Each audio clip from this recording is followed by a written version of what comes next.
ॐ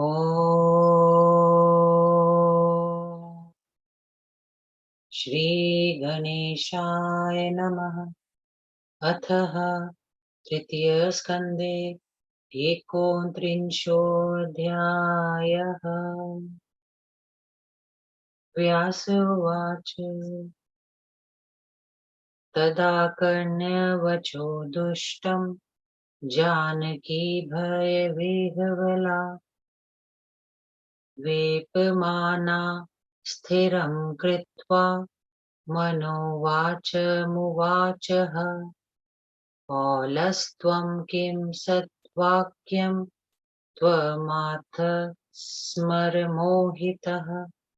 नाहं वै स्वैरिणी किन्तु जनकस्य कुलोद्भवा।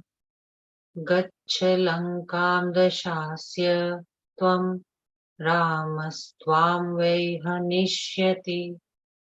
मत्कृते मरणं तेऽत्र भविष्यति न संशयः। इत्युक्त्वा पर्णशालायां गता सा वह्नि सन्निधौ। गच्छ गच्छेति वदति रावणं लोकरावणम्। सोऽथ कृत्वा निजं रूपं जगामोटजमन्तिकम्। बलाज्ग्राहतां बालां रुदतीं भयविह्वलाम्। राम रामेति क्रन्दन्ति लक्ष्मणेति मुहुर्मुहुः। गृहीत्वा निर्गतः पापो रथमारोप्य सत्वरः। गच्छन्नृणपुत्रेण मार्गे रुद्रो जटायुषा। सङ्ग्रामो भून्महारौद्रस्तयोस्तत्र वनान्तरे। हत्वा तं तां गृहीत्वा च गतोऽसौ राक्षसाधिपः। लङ्कायां क्रन्दति तात कुररीव दुरात्मना। अशोकवनिकायां सा स्थापिता रक्षसीयुता। स्ववृत्तान्नैव चलिता सा दानादिभिः किल। रामोऽपि तं मृगं हत्वा जगामादाय निर्वृतः। आयान्तं लक्ष्मणं वीक्ष्य किं कृतं तेऽनुजासमम्। एकाकिनीं प्रियां हित्वा किमर्थं त्वमिहागतः। श्रुत्वा स्वप्नं तु रामस्य राघवस्त्वब्रवीदिदम्। सौमित्रिस्तव ब्रवीद्वाक्यं सीतावाग्बाणपीडितः। प्रभोत्राहं समायातः कालयोगान् संशयः। तदा तौ पर्णशालायां गत्वा वीक्ष्यादिदुःखितौ। जानक्यन् वेषणेयन् यत्नमुभौ कर्तुं समुद्धतौ। मार्गमाणौ तु सम्प्राप्तौ यत्रासौ पतितः खग। जटायुप्राणशेषस्तु पतितः पृथ्वीतले। तेनोक्तं रावणेनाध वृत्तासौ जनकात्मजा। मया निरोधः पापात्मा पातितोऽहं मृधे पुनः। इत्युक्त्वा सौ गतप्राणः संस्कृतो राघवेण वै।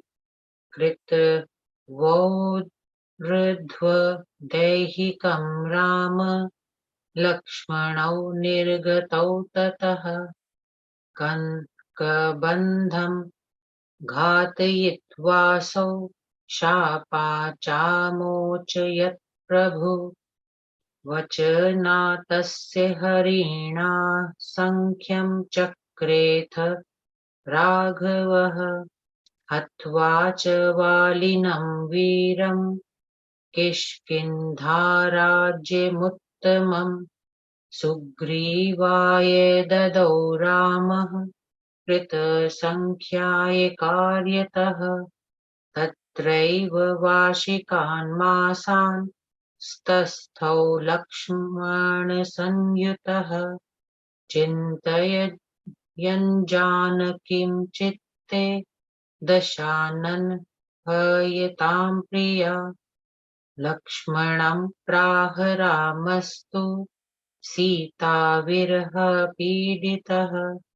सौमित्रे केकयः सुता जाता पूर्णमनोरथा न प्राप्ता जानकी नूनं नाहं जीवामि तां विना नागमिष्याम्ययोध्याया मृते जनकनन्दिनीं गतं राज्यं वनेवासो मृतस्तातो प्रिया पीडयन् मां स दुष्टात्मा दैवोऽग्रे किं करिष्यति दुर्गेयं भवितव्यं हि प्राणिनां भरतानुज आवयोः का गतिस्तात भविष्यति सुदुःखदा प्राप्य जन्म मनोर्वंशे राजपुत्रो विभौ किल वनेति दुःखभोक्तारो जातो पूर्वकृतेन च त्यक्त्वा त्वमपि भोगांस्तु भयाः सह विनिर्गतः दैवयोगाच्च सौमित्रे भुञ्क्ष्व दुःखं दुरत्ययम् न कोऽप्यस्मत्कुले पूर्वं मत्समो दुःखभाक् नरः अकिञ्चनो क्षमः किल्बिष्टो न भूतो न भविष्यति किं करोम्यद् सौमित्रे मग्नोऽस्मि दुःखसागरे न चास्ति तरणोपायो रस्यास्य किल न वित्तं न बलं वीर त्वमेकः सहचारकः कोपं कस्मिन् करोम्यथ भोगेऽस्मिन् स्वकृतेऽनुज गतं हस्तगतं राज्यं क्षणान्द्रिद्रयेमोपमम् वने वासस्तु सम्प्राप्तः को वेद विधिनिर्मितम् बालभावाच वैदही चलिता चाव्योः सह नीता दैवेन दुष्टेन श्यामा दुःखतरां दशाम् लङ्केशस्य गृहे श्यामा कथं दुःखे भविष्यति पतिव्रता सुशीला च मयि प्रीतियुता भृशम् न च लक्ष्मणवैदेही सा तस्य वशगा भवेत् स्वैरिणीव वरारोहा कथं स्याज्जनकात्मजा त्यजेत प्राणनीयं त्रित्वे मैथिली भरतानुज न रावणस्य वशगा भवेत् दीप्ति सुनिश्चितम् मृताश्चे जानकी वीर प्राणास्त्यक्ष्याम्य संशयम् मृता चेदसितापाङ्गे किं मे देहेन लक्ष्मण एवं विलपमानं तं रामः कमललोचनं लक्ष्मणः प्राह धर्मात्मा सान्त्वयन् नृतया गिरा धैर्यं कुरु महाबाहो त्यक्त्वा कातरतामिह आनयिष्यामि वैदेहीं हत्वा तं राक्षसाधमम् आपदि सम्पदि तुल्या धैर्याद्भवन्ति ते धीरा अल्पधियस्तु निमग्ना कष्टे भवन्ति विभवेऽपि संयोगो विप्रयोगश्च दैवाधीनावुभावपि शोकस्तु कीदृशस्तत्र देहेनात्मनि च कच्चित् राज्याद्धथा वनेवासो वैदेह्याहरणं यथा तथा काले समीचीने संयोगोऽपि भविष्यति प्राप्तव्यं सुखदुःखानां भोगानिर्वर्तनं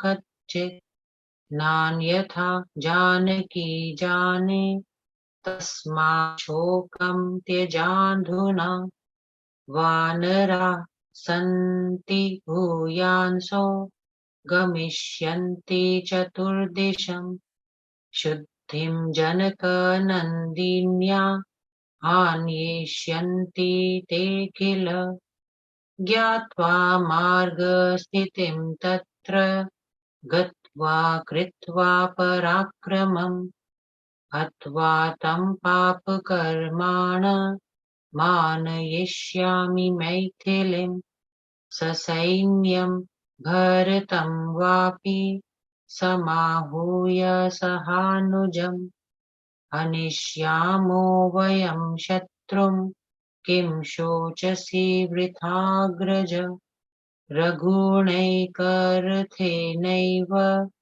जिताः सर्वादिशः पुरा तद्वंशजः कथं शोकं कर्तुमर्हसि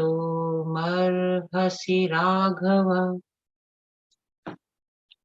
एकोऽहं सकलान् जेतुं समर्थोऽस्मिन् सुरासुरान् किं पुनः सहायो वै रावणं कुलपांसनं जनकं वा समानीय साहाय्ये रघुनन्दन हनिष्यामि दुराचारं रावणं शूरकण्टकं सुखस्यानन्तरं दुःखं दुःखस्यानन्तरं सुखं चक्रनेमिरिवेकं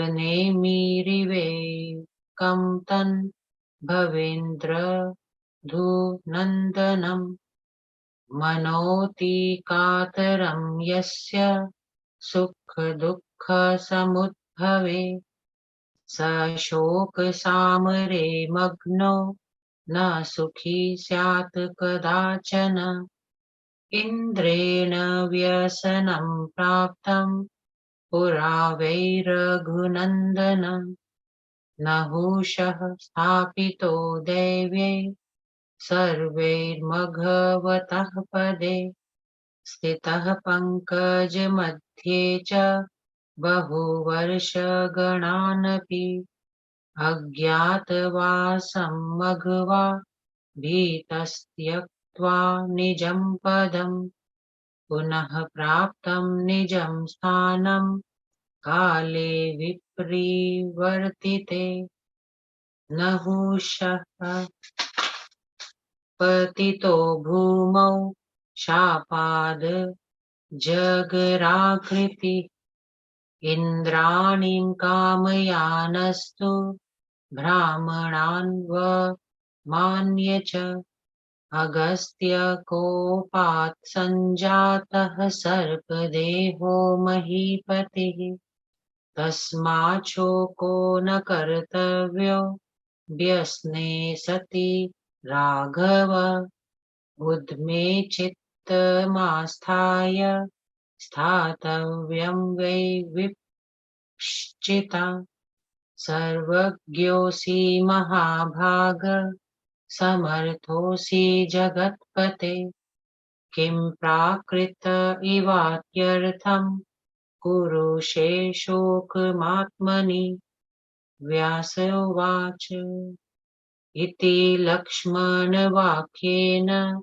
बोधितो रघुनन्दनः त्यक्त्वा शोकं तथात्यर्थं बभूव विगतज्वरः इति श्रीदेवी भागवते महापुराणे तृतीयस्कन्धे एकोनत्रिंशोऽध्यायः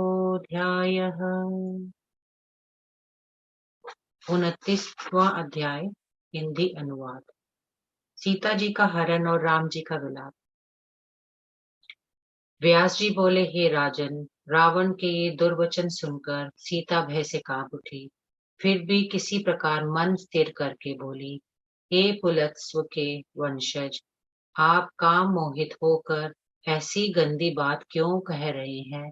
मैं कोई कुलटा स्त्री नहीं हूँ। राजा जनक के कुल में मेरा जन्म हुआ है। हे दशमुख रावण, आप चटपट लंका भाग जाइए, नहीं तो राम आपको मार डालेंगे। मेरे लिए यहाँ ही आपका मरण हो जाएगा, इसमें संदेह नहीं। ऐसा कहकर वे अपनी पर्णकुटी के भीतर अग्नि के पास चली गई और समस्त लोगों को रुलाने वाले रावण से कहती गई कि तुम यहाँ से चले जाओ। इसके बाद रावण असली रूप से कुटिया के भीतर घुस गया और भय से विहल तथा रुदन करती हुई सीता को उसने हठात पकड़ लिया। उस समय वे बार बार हे राम, हे राम, हे लक्ष्मण कहकर चिल्ला रही थी। वह पापी तत्काल उन्हें रथ पर चढ़ाकर निकल भागा। इस प्रकार सीता का हरण करके जब रावण भाग रहा था, तब मार्ग में अरुण पुत्र जटायु ने उसे रोका और उसी वन्य प्रदेश में उन दोनों का भीषण युद्ध हुआ। एतात जन्मेजय अंत में जटायु को मार तथा सीता को लेकर वे लंका जा पहुंचे। उस समय सीता जी पुर्री पक्षी के समान विलाप कर रही थी। रावण ने उन्हें ले जाकर राक्षसियों के साथ अशोक वाटिका में रखा। वहां उस राक्षस के साम दाम आदि उपायों द्वारा फुसलाने पर भी महारानी सीता अपने सतीत्व से विचलित नहीं हुई। उधर भगवान राम भी मृग को मारकर तथा उसे लेकर लौटे तो मार्ग में लक्ष्मण को देखकर बोले, भैया तुमने यह क्या किया? मेरी प्रियतमा सीता को अकेली छोड़ तथा पापी मारीच का चित्कार सुनकर यहाँ क्यों चले आए? सीता के वचन बाण से पीड़ित लक्ष्मण ने कहा, हे प्रभु, समय की प्रेरणा से ही मैं आया हूँ, इसमें संदेह नहीं है। तत्काल दोनों भाई पर्णकुटी पहुंचे और वहां सीता को नहीं पाकर बहुत दुखी हुए। अब वे सीता की खोज तथा प्रयत्न करने को सन्निध हो गए। खोजते खोजते वे वहां पहुंचे जहां जटायु घायल होकर पड़ा हुआ था और उसकी थोड़ी थोड़ी सांस चल रही थी। उसने कहा कि अभी रावण सीता को हर ले गया है। मैंने उसे रोका, किंतु उस पापी ने युद्ध में मुझे मारकर गिरा दिया। इतना कहकर वे मर गया। जब भगवान राम ने स्वयं उसका दाह संस्कार किया और दैहिक कृत्य संपन्न करके राम और लक्ष्मण आगे बढ़े। मार्ग में कबंध का वध करके उसे शाप मुक्त किया। उसी का बंध के संकेत पर उन्होंने सुग्रीव से मैत्री की। तदंतर अपना काम बनाने के लिए वीर वाली को मारकर राम ने किंशकिंधा का राज्य सुग्रीव को दे दिया। लक्ष्मण के साथ राम ने दशानन द्वारा अपहरित सीता का स्मरण करते हुए वर्षा के 4 महीने प्रवर्ण पर्वत पर बिताए। सीता के विरह से दुखी राम ने लक्ष्मण से कहा, सौमित्रे, कैकई की कामना पूर्ण हो गई। यदि सीता न मिली तो मैं उनके बिना जीवित न रहूंगा। जानकी के बिना मैं अयोध्या भी न लौटूंगा। राज्य गया, वनवास करना पड़ा। पिताजी मर गए और प्रियतमा सीता का अपहरण हुआ। इस प्रकार मुझे सताता हुआ दुष्ट दैवी भविष्य में न जाने क्या करने वाला है। हे भरत के छोटे भाई लक्ष्मण, भविष्य की बातों को जानना बहुत कठिन है। हे तात, अब हम दोनों भाइयों की न जाने क्या दुर्गति होने वाली है। मनुवंश में जन्म पाकर हम राजपुत्र हुए, किंतु आज हम वनों में मारे मारे फिर रहे हैं। यह सब पूर्व जन्म के कर्मों का फल है।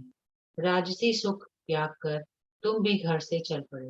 हे सौमित्र, अब दैव योग से प्राप्त होने वाला महान कष्ट भोग।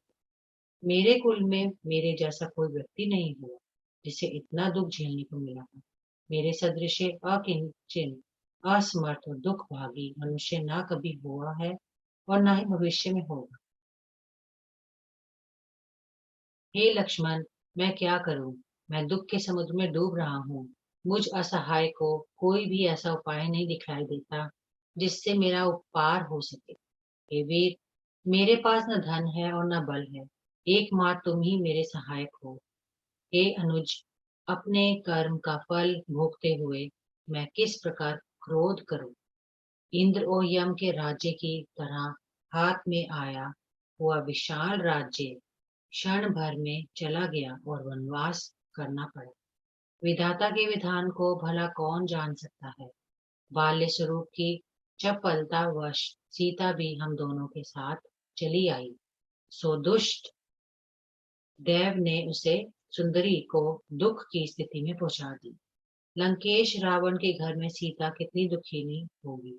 वह पतिव्रता है, सुशील है और मुझ पर अत्यधिक प्रेम रखती है। अतएव हे लक्ष्मण, सीता कदापि उस दुष्ट के वश में नहीं होगी। महाराज जनक की पुत्री होकर वह कोल्टा के समान आचरण कैसे करेगी? विशेष दबाव पड़ने पर वह प्राण त्याग देगी, किंतु रावण के वश में नहीं होगी। यह निश्चित है। हे वीर, यदि जानकी मरी तो मैं भी प्राण त्याग दूंगा। हे लक्ष्मण, सीता के मर जाने पर मेरे जीवित रहने का क्या लाभ? इस प्रकार विलाप करते हुए कमल लोचन राम को सांत्वना देते हुए धर्मात्मा लक्ष्मण ने कहा, हे महाबाहो, आप कातरता त्याग कर धीरज धैर्य कीजिए। मैं उस अधम राक्षस का वध करके जानकी को लौटा लाऊंगा। जो लोग संपत्ति तथा विपत्ति दोनों दशाओं में समान रहते हैं, वे ही धैर्यशाली कहलाते हैं।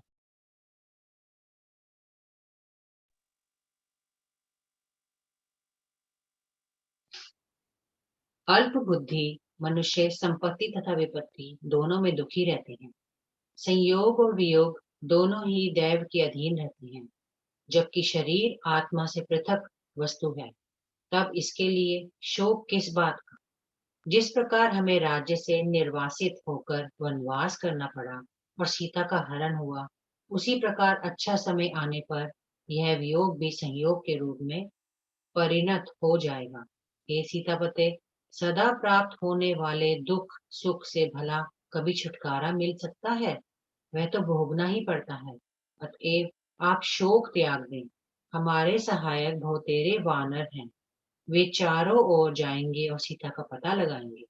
पता लग जाने पर मार्ग की स्थिति समझकर मैं वहां जाऊंगा और अपने पराक्रम से उस सीता को उस पापी से मार कर ले आऊंगा।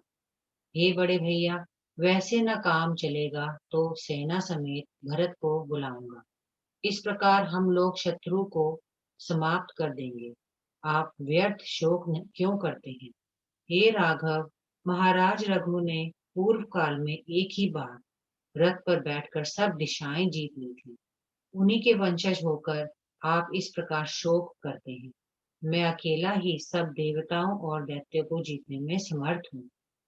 फिर आप कैसे सहायक के रहते उस कुलाधम को मारने में क्या कठिनाई होगी? हे रघुनंदन, यदि वैसे काम न बनेगा तो मैं महाराज जनक को सहायता के लिए बुला लूंगा और देवताओं के कणक कंटक स्वरूप कुलाधम रावण तथा उसके सहायकों को समाप्त कर दूंगा। हे रघुनंदन, कभी भी अकेले दुख अथवा सुख की ही स्थिति नहीं बनी रहती, बल्कि पहिए की धुरी के समान सुख के बाद दुख और दुख के बाद सुख आता रहता है। सुख तथा दुख पर आ जाने पर जो धीरज खो देता है, उसे कदापि सुख नहीं मिलता। हे रघुनंदन, पूर्व काल में इंद्र के ऊपर भी विपत्ति आई थी और देवताओं ने राजा नहुष को इंद्रासन पर बैठा दिया था। उस समय इंद्र ने भयवश अपना पद त्याग कर बहुत दिनों तक कमल वन में छिपकर अज्ञातवास किया था। दिन फिरने पर वे फिर अपने पद पर पहुंच गए और राजा नहुष को शाप से अजगर वन पर भूमि पर गिरना पड़ा। इंद्रासन पाने पर नहुष ने विप्रों का अपमान करके इंद्राणी पर नजर लग गड़ाई, जिससे महर्षि अगस्त्य कुपित हो गए और उन्होंने शाप देकर उसे अजगर सर्प की योनि में भेज दिया। अतएव हे राघव, संकट आ पड़ने पर शोक न करना चाहिए, बल्कि ऐसे समय मन को किसी बहुत अच्छे काम में लगाकर समय की प्रतीक्षा करना उचित होता है। हे महाभाग, आप सर्वज्ञ हैं। हे जगति पते, आप सब कुछ करने में समर्थ हैं। तब एक तुच्छ मनुष्य की तरह आप क्यों शोक कर रहे हैं? व्यास जी बोले कि लक्ष्मण की इन बातों से भगवान राम को सांत्वना मिली और शोक त्याग कर वे सर्वथा स्वस्थ हो गए। इति श्री देवी भागवते महापुराणे तृतीय स्कंदे भाषा टीकायाम एकोनविंशो अध्याय। ओम